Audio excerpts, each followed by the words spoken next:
بسم اللہ الرحمن الرحیم۔ جی، اصول فقہ میں ہم نے خاص کی بحث مکمل کی تھی کہ خاص کی تعریف اور پھر اس کی قسمیں، پھر اسی طرح جو ضمنی ابحاث تھیں مطلق اور مقید، امر اور نہیں، امر کے صیغے، نہیں کے صیغے، یہ ہم پہلے پڑھ چکے ہیں۔ تو آج کا ہمارا سبق ہے عام اور خاص، جو دو قسمیں ہم نے پڑھی تھیں۔ تو یہ دوسری قسم جسے عام کہا جاتا ہے، تو لفظ عام جو ہے وہ لغوی طور پر یہ ہے جو کئی چیزوں کو شامل ہو، اور اصطلاحی تعریف یہ ہے کہ جو ایک ہی وضع میں، ٹھیک ہے، ایک ہی دفعہ ان تمام چیزوں پر مشتمل ہو جن کے لیے اسے بولنا درست ہے، ایک ہی وضع میں۔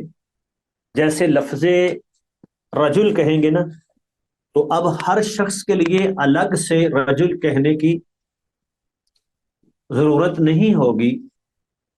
مثلا ہم اس کی جمع بولے نا رجال یا کل رجل، تمام لوگ، تو وہ اپنے تمام افراد کو، جتنے لوگ ہیں جن پر لفظ رجل صادق آتا ہے، وہ سب اس میں آ گئے۔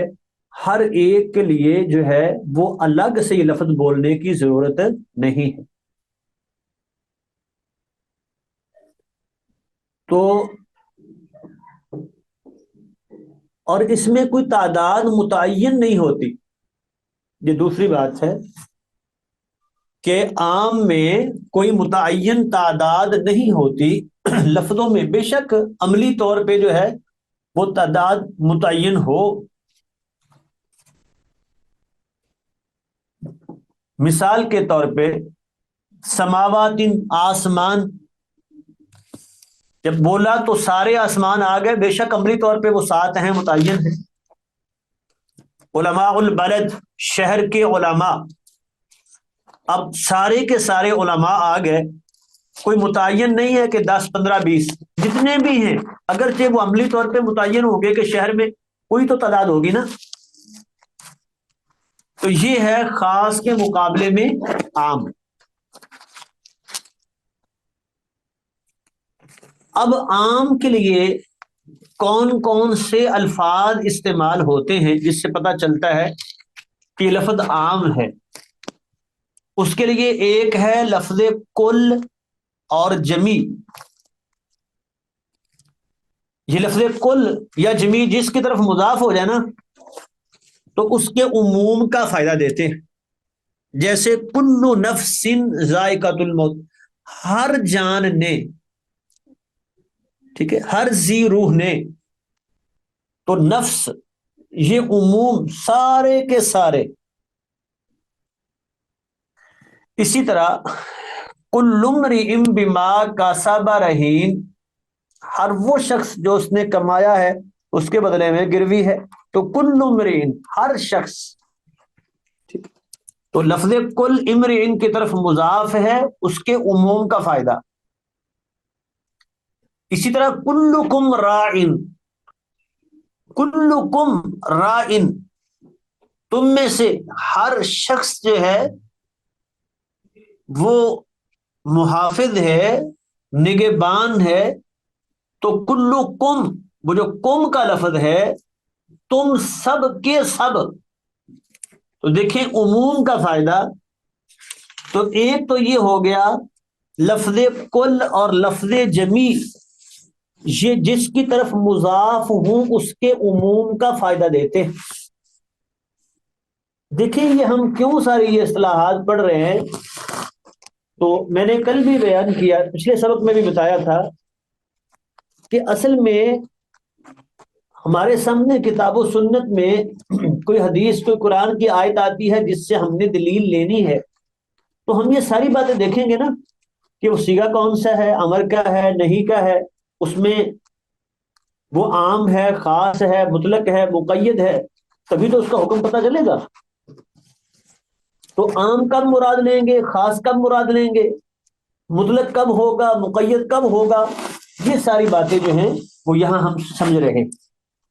تو ہم نے پڑھا کہ لفظ کل اور جمی یہ جس کی طرف مضاف ہوتے ہیں اس کے عموم کا فائدہ دیتے ہیں. ایک ضابطہ ہو گیا، ایک قاعدہ ہو گیا. دوسرا قاعدہ، وہ جمع جس پر الف لام داخل ہو، وہ جمع جس پر الف لام استغراقی جو ہے یہ داخل ہو. ایک ہوتا ہے الف لام جو جنس کے لیے آتا ہے، ٹھیک ہے، جیسے الرجل خیر من المرأة. الرجل اصل میں ہے جنس الرجل، آدمی کی جنس جو ہے وہ مرد عورت کی جنس سے بہتر. تو الرجل یہ جنسی ہے. کبھی الف لام ہوتا ہے عہدی، وہ عہدی کی پھر آگے دو قسمیں ہیں. عہد ذہنی، یعنی اگرچہ الف لام داخل کیا ہے لیکن ذہن میں کوئی خاص مراد ہے، ٹھیک ہے، ذہن میں کوئی خاص مراد ہے، جیسے فعصا فرعون الرسول، ٹھیک ہے.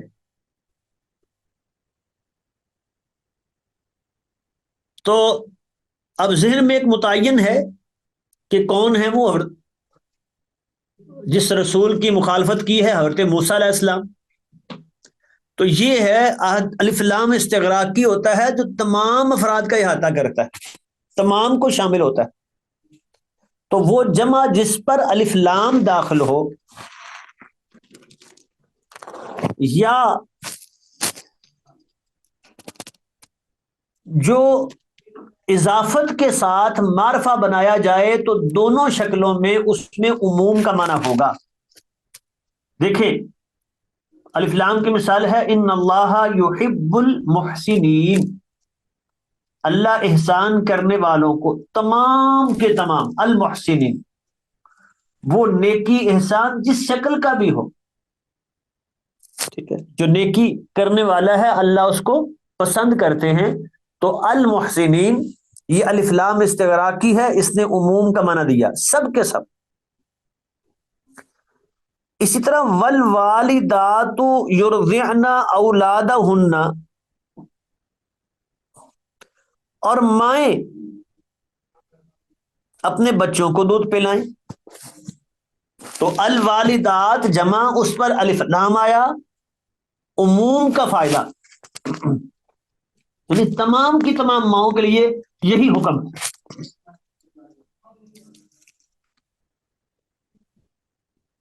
اسی طرح تیسری مثال ہے للرجال نصیب مما ترک الوالدان، مردوں کے لیے حصہ ہے جو والدین چھوڑ گئے، تمام مردوں کے لیے. دیکھیے عموم کا فائدہ ہے. اب چاہے اس کے والدین اس کو آگ کر جائیں اپنی جائیداد سے، جو مرضی ہو وہ حصے دار ہیں. تو للرجال کا الف لام عموم کا فائدہ. اسی طرح والمطلقات، عام طلاق یافتہ عورتیں، ٹھیک ہے، باقی اس کی وضاحت آگے آئے گی. جہاں صرف اتنا دیکھیں المطلقات، لفظ الف لام بولا اور یہ کون سا الف لام ہے، استغراقی، جو تمام کا احاطہ کرتا ہے. تو تمام متعلقہ عورتیں وہ اپنے لیے 3 قروء کا انتظار کریں. یہ تو ایک شکل ہو گئی کہ جمع ہے اور اس پر الف لام استغراقی داخل ہے. تیسری شکل، کیونکہ پہلی تھی اضافت قل اور جمی کی، یہ دوسری شکل تھی الف لام کا داخل ہونا، اور بلکہ اسی میں دوسرا حصہ باقی ہے کہ معرفہ بالاضافت، جس کو اضافت کے ساتھ معرفہ بنایا گیا. اس کی مثال ہے حرمت علیکم امہاتکم، تمہاری مائیں تم پر حرام کر دی گئیں. اب امہات تمام مائیں، عموم، کیونکہ یہ امہات مضاف ہے کم کی طرف، وہ سگی ہو وہ سوتیلی ہو، ٹھیک ہے، سب کے سب اس میں حرمت میں آ گئی. خذ من اموالہم صدقہ، ان کے مالوں سے صدقہ وصول کرے، تمام مالوں سے۔ اموال، مال تو ہزاروں قسموں کا ہو سکتا ہے، تو دیکھیں عموم کا فائدہ۔ اسی طرح یوصیکم اللہ فی اولادکم، اللہ تمہاری اولاد کے بارے میں، تمہاری اولاد کے بارے میں تمہیں وصیت کرتے ہیں۔ تو اولاد کا لفظ جمع ہے، کم کی طرف مضاف ہوا، تو جب جمع مضاف ہو کے معرفہ بنے تو اس وقت عموم کا فائدہ دیتی۔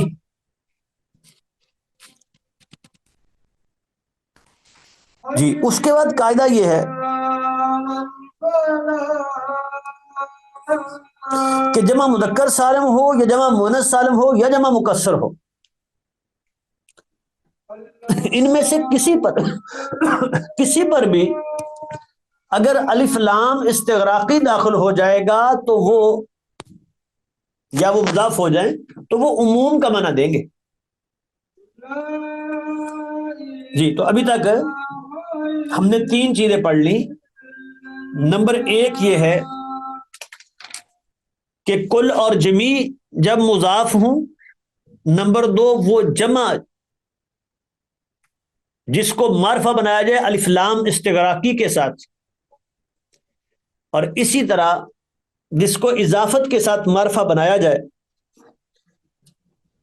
اور نمبر 3 یہ ہے کہ وہ مفرد جس پر الف لام استغراقی داخل ہو۔ استغراق کا معنی ہم نے پیچھے کر لیا، جو پوری تمام کو شامل ہو، تو وہ مفرد جس پر الف لام استغراقی داخل ہو، جیسے والعصر، والعصر، ٹھیک ہے؟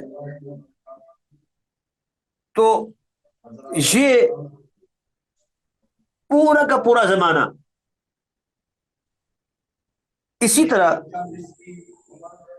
احل اللہ البیع وحرم الربا، بیع پر الف لام آیا، یہ مفرد ہے، الف لام استغراقی ہے، تو ہر طرح کی بیع کو اللہ نے حلال قرار دیا ہے۔ وہ ضابطے الگ ہو گئے، لیکن ہر طرح کے سود کو حرام قرار دیا ہے، الربا۔ اسی طرح الزانیۃ والزانی، یہ الف لام داخل ہوگا، استغراقی ہے، معنی یہ ہوا کہ جو بھی بدکار ہو، جو بھی ہو، مرد ہو یا عورت، سب کے لیے ایک ہی سزا ہے، فجلدوا کل واحد۔ والسارق والسارقۃ، چور مرد ہو یا عورت، تو یہاں بھی السارق الف لام داخل ہے، کوئی بھی چور ہو، ٹھیک ہے؟ تو اس کا حکم بیان ہو گیا۔ تو یہ ہے وہ مفرد جس پر الف لام داخل ہو، الف لام استغراقی، اس سے بھی عموم کا فائدہ ملتا ہے۔ اور چوتھی صورت یہ ہے کہ وہ مفرد جس کو اضافت کے ساتھ معرفہ بنایا جائے، پیچھے تھا وہ جمع جس کو اضافت کے ساتھ معرفہ بنایا جائے، اب ہے وہ مفرد جس کو اضافت کے ساتھ معرفہ بنایا جائے۔ جیسے ان تعدوا نعمت اللہ، اگر تم اللہ کی کوئی نعمت، ٹھیک ہے، شمار کرنا چاہو تو نہ شمار کر سکو۔ نعمت لفظ مفرد ہے لیکن مضاف ہوا ہے، ٹھیک ہے؟ تو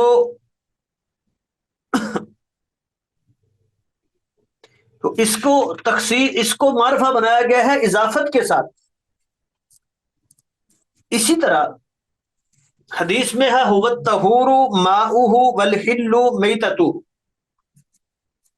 اور سمندر جو ہے اس کا پانی پاک ہے اور اس کا مردار میتاتہ، یہ میتا کی اضافت ہو کی طرف، اس کا مردار اس عموم کا تقاضا ہے، جو بھی ہو وہ حلال ہے۔ اسی طرح 5ویں چیز ہے اسماء موصولہ۔ اگر شروع میں اسماء موصولہ میں سے کوئی آ گیا تو وہ اس کے عموم کا فائدہ دیتا ہے. یہ ہم پڑھ رہے تھے کہ عام کے سیغے کون سے ہیں. ہم نے پڑھا کہ یا تو لفظ کل اور لفظ جمی ہوتے ہیں، یہ جس لفظ کی طرف مضاف ہوں اس کے عموم کا فائدہ دیتے ہیں. اسی طرح وہ جمع جس پر الف لام داخل ہو، اور الف لام کی ہم نے پھر قسم بتائی الف لام استغراقی. اسی طرح یا وہ اضافت کے ساتھ معرفہ ہو،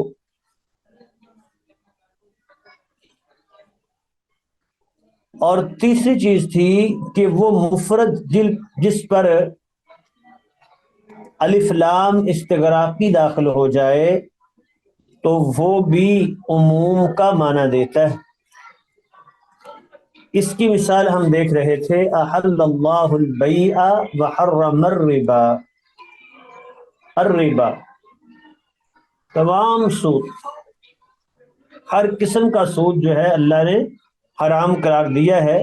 تو الربا پہ الف لام ہے، حالانکہ ربا مفرد ہے، یہ الف لام استغراقی ہے، عموم کا فائدہ دے گا. اسی طرح والسارق والسارقۃ فاقطعوا ایدیہما. السارق جو بھی چور ہو، عموم کا فائدہ. ٹھیک ہے، یعنی تمام کے تمام افراد اس میں آئیں گے.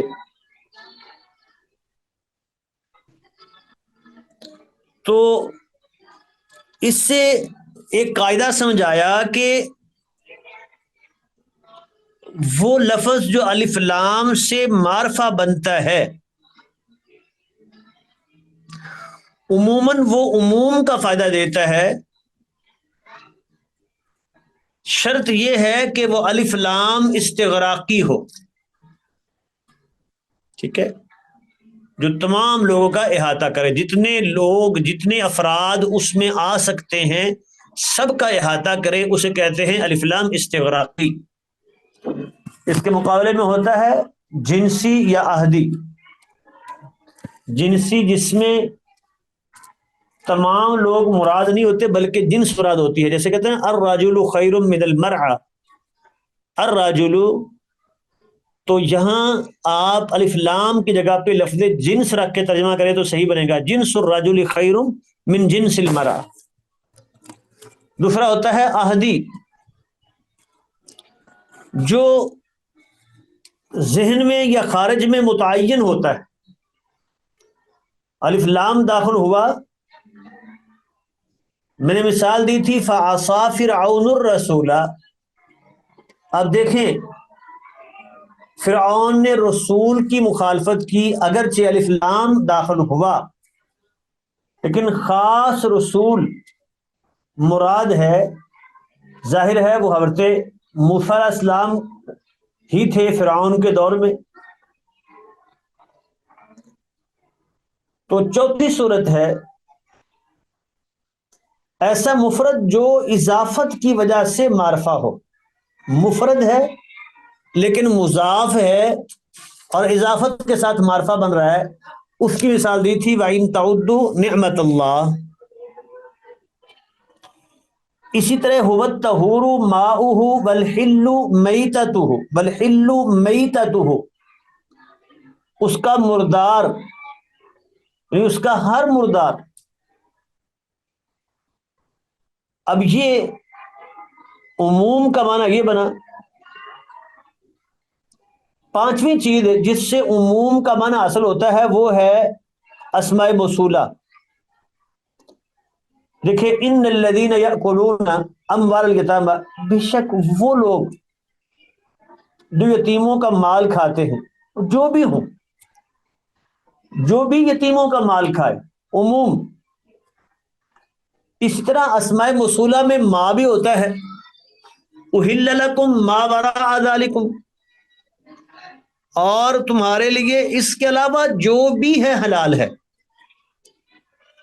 ٹھیک ہے، ما وراء جو بھی اس کے علاوہ ہے تو عموم کا معنی،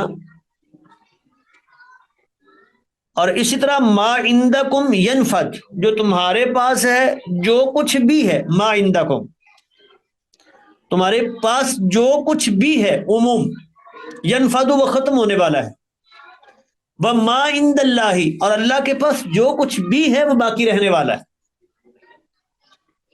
اسی طرح اسماء موصولہ میں اللہ ای بھی استعمال ہوتا ہے، تو اللہ ای یا اسنا من المحیزی، وہ عورتیں جو حیض سے مایوس ہو جائیں، وہ جو بھی ہوں، سب کی سب وہ عورتیں، ٹھیک ہے، سب کا ایک ہی حکم ہے۔ ایسے ہی لا تنکحوا ما نکح آباؤکم، جن سے تمہارے آبا نے نکاح کیا ان سے نکاح نہ کرو، ٹھیک ہے، جن سے بھی وہ جتنی ہیں سب کی سب جن سے تمہارے باپ نے نکاح کیا ہے۔ اسی طرح اس میں استفہام جو ہے وہ بھی عموم کا معنی دیتا ہے، جیسے من ذا الذی یقرض اللہ قرضا حسنا، کون ہے وہ، ٹھیک ہے۔ اسماء شرط بھی یہی معنی دیتے ہیں، جیسے من شہید منکم الشہر، جو بھی یہ رمضان کا مہینہ پالے وہ روزہ رکھے گا، سب کے سب۔ وما تفعلوا من خیر، اور تم جو بھی بھلائی کرو گے، نیکی کرو گے، ٹھیک ہے، یعلمہ اللہ، اللہ اس کو جان لے۔ تو من بھی عموم کا معنی، ما بھی اسی طرح، تو من کی ہی مثال ہے وَمَن يَقْتُلْ مُؤْمِنًا مُتَعَمِّدًا، جو شخص بھی کسی مومن کو جان بوجھ کے قتل کرے، تو من عموم کا معنی دیتا ہے، عموم کا فائدہ دیتا ہے۔ فَمَن يَعْمَلْ مِثْقَالَ ذَرَّةٍ خَيْرًا يَرَهُ، جو بھی عمل کرے، جو بھی ہو، ٹھیک ہے، تو تمام انسان اس میں آ گئے، یہ من میں، تو من عموم کا معنی دیتا ہے۔ ایسے ہی اسماء شرط میں سے ہی اینا بھی ہے، اینما تکونوا یدرککم الموت، تم جہاں بھی ہوگے، جہاں بھی ہو، تمام جگہ آ گئی، کوئی مستثنا نہیں ہے کہ وہاں موت نہیں آئے گی۔ اینما تکونوا، تم جہاں بھی ہوگے، یدرککم الموت، تمہیں موت آ لے گی، تو دیکھیں عموم کا معنی۔ اسی طرح آٹھواں ضابطہ اور قاعدہ یہ ہے کہ وہ نکرہ جو سیاق نفی میں آئے وہ بھی عموم کا فائدہ دیتا ہے۔ قاعدہ یہ ہے کہ وہ نکرہ جو نفی کے سیاق میں، نفی کے ساتھ، یا اس میں سیاق میں پیچھے نفی ہو، جیسے لا تصلی، لا تصلی، وہ نفی ہو یا نہیں ہو، آپ نماز نہ پڑھیں، علی احد، کسی بھی ایک پر، احد نکرہ ہے اور سیاق نہیں میں آیا ہے، یعنی پیچھے نہیں آ رہی نا لا تصلی، تو جو بھی مر جائے ان میں سے، علی احد، کسی بھی ایک پر آپ نے نماز نہیں پڑھنی، منافقین کی بات ہو رہی ہے نا، تو منافقین میں سے جو بھی مر جائے۔ اسی طرح لا یقتل والد، کسی والد کو قتل نہیں کیا جائے گا، والد لفظ ہے، نکرہ ہے، سیاق نفی میں ہے، پیچھے لا یقتل نفی ہے، تو سیاق نفی میں آئے تو عموم کا معنی دیتا ہے، تو لا یقتل والد۔ اسی طرح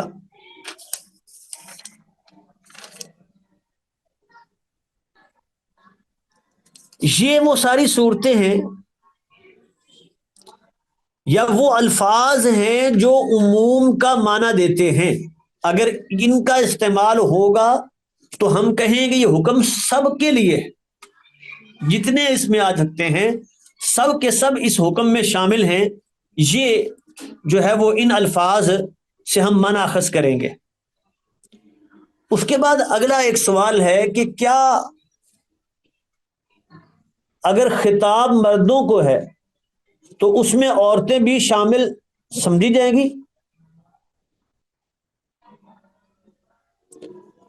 حکم دیا کہ صیغہ مذکر کا بولا کہ یہ کام کرو، جیسے اقیم الصلاۃ، نماز قائم کرو، اقیمو، تو کیا اس میں عورتیں بھی شامل ہیں؟ تو کہتا ہے بعض الفاظ تو وہ ہوتے ہیں کہ وہ مذکر اور مؤنث دونوں پر دلالت کرتے ہیں، ان میں ایک ہی وقت میں دونوں مراد ہوتے ہیں۔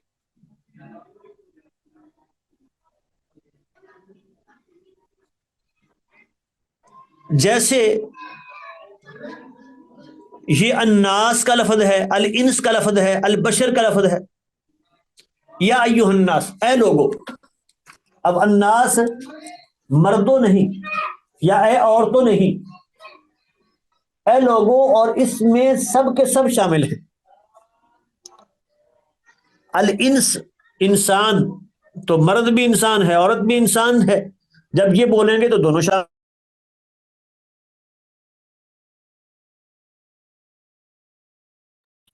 ہے، دونوں کو شامل ہے۔ اور دوسری قسم وہ ہوتی ہے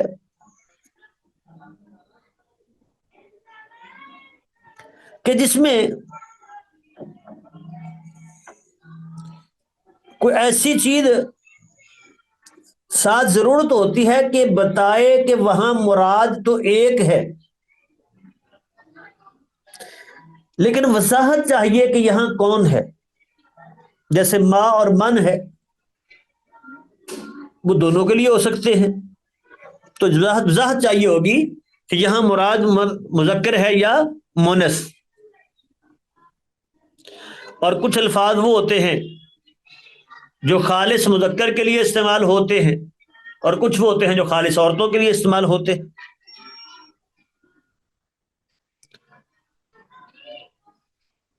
تو اس لیے جمہور علماء یہ کہتے ہیں کہ وہ الفاظ جو مذکر کے لیے ہیں اس میں مونس شامل نہیں ہے، الا یہ کہ دلیل مل جائے۔ اور جو حکم اس میں لفظ ایسا بولا گیا ہے کہ وہ لفظ مونس کے لیے ہے، تو اس میں مذکر شامل نہیں ہوگا الا یہ کہ اس کی الگ سے دلیل مل جائے۔ اس کے بعد اگلی بات ہے کہ اگر صیغہ جمع آ جائے تو جمع میں کم از کم کتنے لوگ مراد ہوتے ہیں؟ اصل میں یہ اختلاف ہے کہ کم از کم جمع وہ 3 پر بولی جاتی ہے یا 2 پر۔ اور جمہور علماء یہ کہتے ہیں کہ جمع کم از کم 2 پر بولی جاتی ہے، اور یہی بات صحیح ہے۔ اللہ اکبر۔ اس کے بعد بعض اوقات ایک لفظ عام استعمال ہوتا ہے لیکن پھر اس کی تخصیص ہو جاتی، تو یہ اہم پہلو ہے کہ لفظ ویسے تو عام ہے لیکن اس کی تخصیص ہو جاتی ہے۔ تو اب اختلاف یہ ہے کہ جو تخصیص ہے اس کو کہتے ہیں مخصص، جو خاص کرنے والا حکم ہے، وہ ساتھ ہونا ضروری ہے یا الگ بھی ہو سکتا ہے؟ جمہور علماء تو یہ کہتے ہیں کہ مخصص الگ بھی ہو سکتا ہے، مستقل الگ ہے، جبکہ احناف کہتے ہیں نہیں، مخصص کا ساتھ ہونا ضروری ہے، ورنہ وہ ناسخ کہلائے گا، وہ مخصص نہیں کہلائے گا۔ تو اس لحاظ سے ہم کہیں گے کہ جو مخصص ہے نا، تخصیص پیدا کرنے والا، اس کی 2 صورتیں ہوگی نا، یا تو وہ متصل ہوگا یعنی ساتھ ہی، حکم کے ساتھ ہی ہوگا،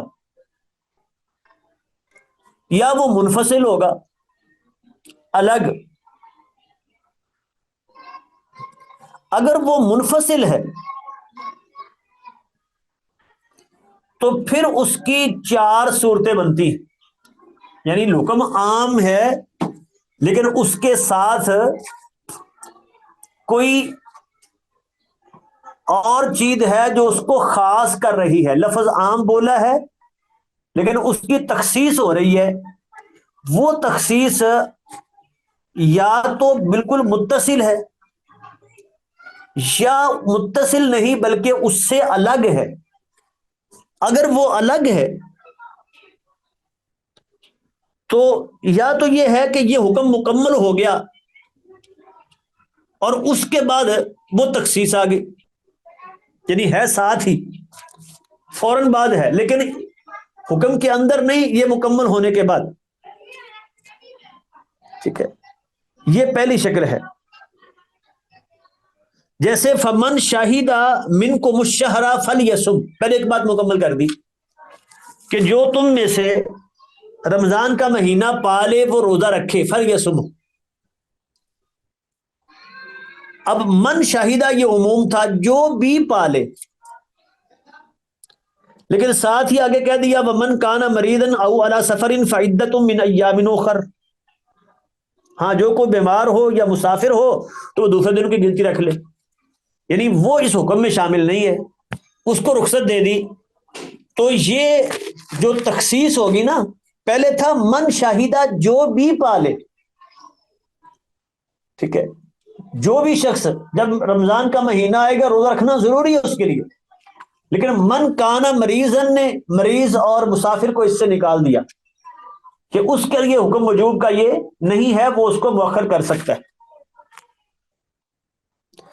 اور یہ حکم اگرچہ آیا مستقل ہے، الگ آیا ہے، پہلی بات مکمل ہو کے، لیکن ہے ساتھ ہی، یعنی وہ آیت ختم ہوئی ہے، اب وہ بات ختم ہوئی ہے، ساتھ ہی یہ آگے ہے. دوسرا یہ ہے کہ حکم عام ہے ایک جگہ پہ اور اس کی تخصیص بالکل دوسری جگہ پہ ہے، اس کے ساتھ نہیں ہے. ٹھیک ہے، اس جگہ پہ ہی نہیں ہے. مثال کے طور پہ ایک مثال ہے والمطلقات یتربصن بانفسہن ثلاثۃ قروء، کہ مطلقہ عورتیں وہ 3 حیض انتظار کریں گی. اب المطلقات الف لام داخل ہے، اور الف لام بھی ہم نے پیچھے پڑھا استغراقی ہے کہ تمام مطلقہ عورتیں. اب اس کا تقاضا یہ تھا کہ رخصتی ہوئی ہے نہیں ہوئی، ٹھیک ہے، سب کے لیے ایک ہی چیز ہے، حتیٰ کہ حاملہ ہے تو سب کی سب اس میں آئیں گی کہ وہ 3 حیض انتظار کریں بس. ٹھیک ہے، اسی طرح وہ جن کا حیض آتا ہی نہیں، واللائی یئسن من المحیض، لیکن وہ دوسری آیات نے اس کو خاص کر دیا کہ یہ حکم اس عورت کے لیے ہے جس سے رخصتی ہوگی ہے اور اس کو حیض آتا ہے اور وہ حاملہ نہیں ہے. یہ کیسے پتا چلا؟ اس لیے کہ ان کے احکام الگ بیان ہو گئے.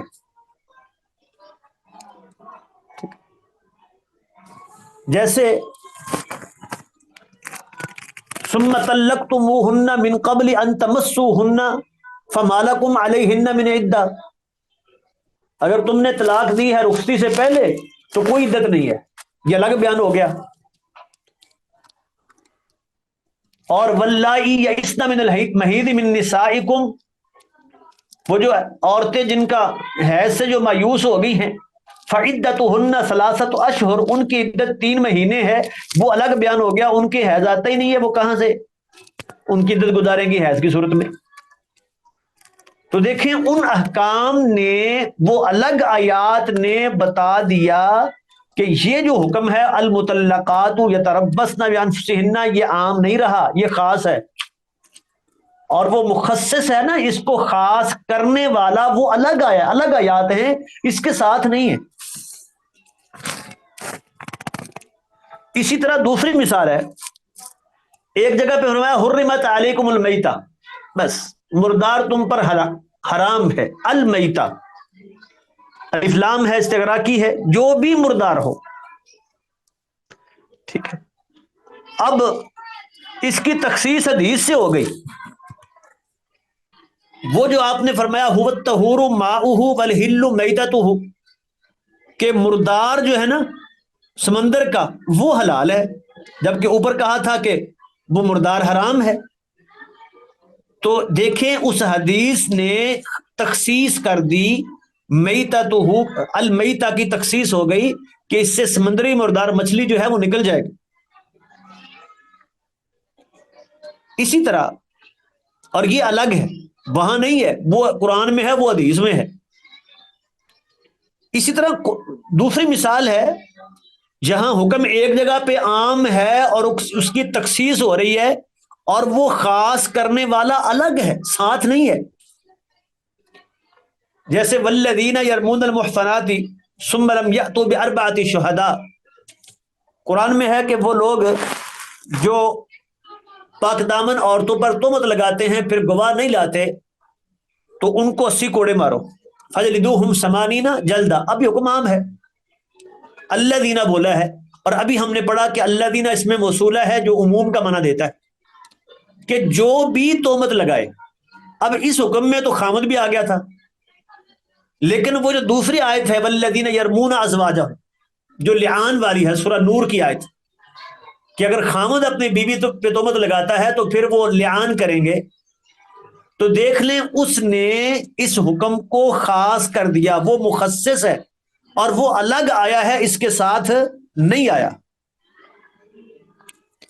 تو یہ بات سمجھ آ گئی کہ دو صورتیں ہوتی ہیں کہ یا تو وہ مخصص جو ہے وہ ساتھ ہی ہوتا ہے، جس کو کہتے ہیں متصل، جیسے فتحریر رقبۃ مؤمنہ، گردن آزاد کرنی ہے، ساتھ ہی کہا مومن۔ اب رقبہ عام تھا، نکرہ تھا، لیکن مومنہ کہہ کے اس کی تخصیص کر دی، یہ متصل ہے۔ اور منفصل جو ہے پھر اس کی پہلی صورت کہ ہے تو ساتھ ہی لیکن ہے الگ، یعنی پہلا حکم مکمل ہو گیا ہے، اس کے بعد الگ سے حکم آیا ہے۔ یا دوسری شکل یہ ہے کہ وہ بالکل الگ آئے، وہاں ساتھ آیا ہی نہیں، اور بلکہ بعض اوقات وہ حکم جو ہے مثلاً عموم جو ہے وہ قرآن میں ہے اور تخصیص اس کی حدیث سے ہو رہی ہے۔ اور تیسری شکل جو خاص کر دیتی ہے وہ ہے عقل، کبھی ایک حکم کو عام کو عقل سے بھی خاص کر لیتے، عقل اس کی تخصیص کر دیتی ہے۔ مثال کے طور پہ جب حکم ہوتا ہے سب لوگ یہ کام کرو، اور چھوٹے بچے اس میں شامل نہیں ہیں، وہ عقل خود بتا رہی ہے کہ ان کو یہ حکم ہو ہی نہیں سکتا، ٹھیک ہے؟ اللہ اکبر۔ جیسے اقیم الصلاۃ، نماز قائم کرو، اب سب کے سب لوگ نماز قائم کرو۔ کتب علیکم الصیام، تم پر روزے فرض کیے گئے سب کے سب لوگوں پر، لیکن کچھ عقل بتاتی ہے کہ وہ جو چھوٹا بچہ ہوتا ہے وہ مکلف ہی نہیں ہوتا، دیوانہ جو ہے وہ مکلف ہی نہیں ہوتا، وہ اس حکم میں شامل نہیں ہوں گے۔ تو عقل نے اس عموم کو خاص کر دیا۔ اور چوتھی چیز جس سے عام کو خاص کر لیا جاتا ہے وہ عرف بھی ہے، کبھی عرف خاص کر دیتا ہے۔ اس کی مثال دیکھیں کہ تدمر کل شیء بامر ربها، وہ اللہ تعالیٰ بتا رہے ہیں کہ وہ ہوا جو آئی تھی عذاب کی صورت میں، تدمر کل شیء، وہ ہر چیز کو ہلاک کر رہی تھی۔ تو ہر چیز میں تو پہاڑ بھی آ گئے، تو ہوا نے پہاڑوں کو کیا کرنا ہے؟ تو گویا کہ عرف نے خاص کر دیا کہ تدمر کل شیء، یعنی جو چیزیں ہوا سے ہلاک ہوتی ہیں وہ ہر چیز کو ملیامٹ کر رہی تھی۔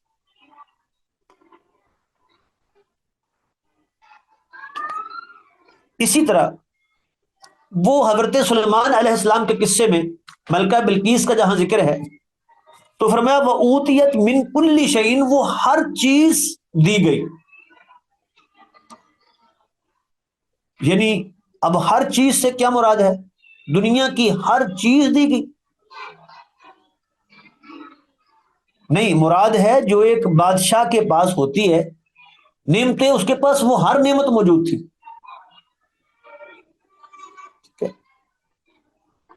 تو یہ دیکھیں عرف کے ساتھ ہم نے خاص کر دیا. ایسے ہی ایک اور مثال ہے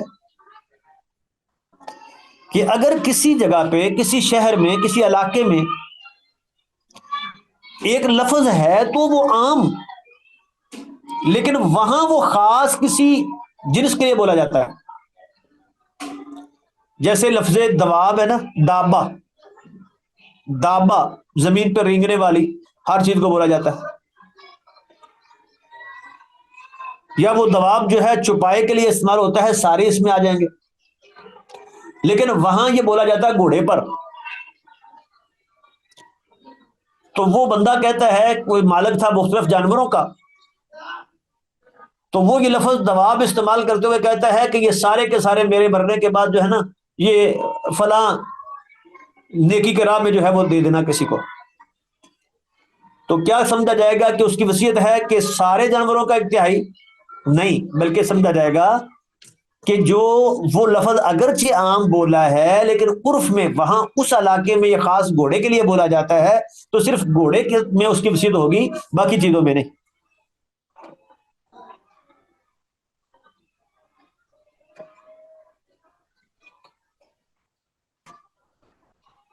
تو اسی طرح ہمارے معاشرے میں ایسے کئی چیزیں ہوتی ہیں کہ اگرچہ وہ لفظ تو عام ہے لیکن معاشرے میں وہ خاص کسی چیز کے لیے بولا گیا.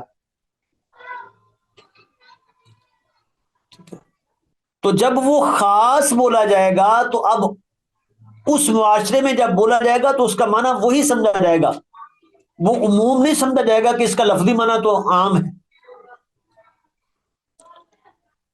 جیسے اس کی مشہور مثال دیتے ہیں عرب میں، اسود،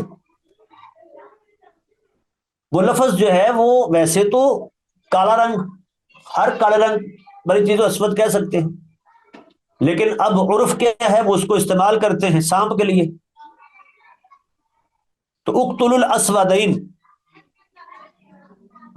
اب بندہ کہے کہ یہاں ہے سیاہ رنگ، اس کو قتل کرو تو ہر سیاہ چیز کو نہیں، الاسودین. ویسے آگے آگے وضاحت بھی ہو رہی ہے، الحیۃ والعقرب، وہ سانپ اور بچھو ہے. تو اگرچہ وہ لفظ تو عام ہے لیکن عرف میں اس سے مخصوص معنی مراد لیا جاتا ہے، تو وہ عرف جو ہے اس عام کی تخصیص کر دے گا. اس کے بعد ہے، ہم نے پیچھے بیان کیا تھا کہ یہ تخصیص جو ہوتی ہے نا عام کی، کبھی تو الگ ہوتی ہے، کبھی اس کے ساتھ متصل ہوتی ہے. جو متصل تخصیص کی صورتیں ہیں نا، اس میں ایک ہے استثناء. بعض اوقات تخصیص یوں کی جاتی ہے استثناء کے ساتھ، اور وہ حروف استثناء آپ نے پڑھے ہوئے ہیں، الا غیر سوا سوا حاشا خلا عدا ما عدا ما خلا.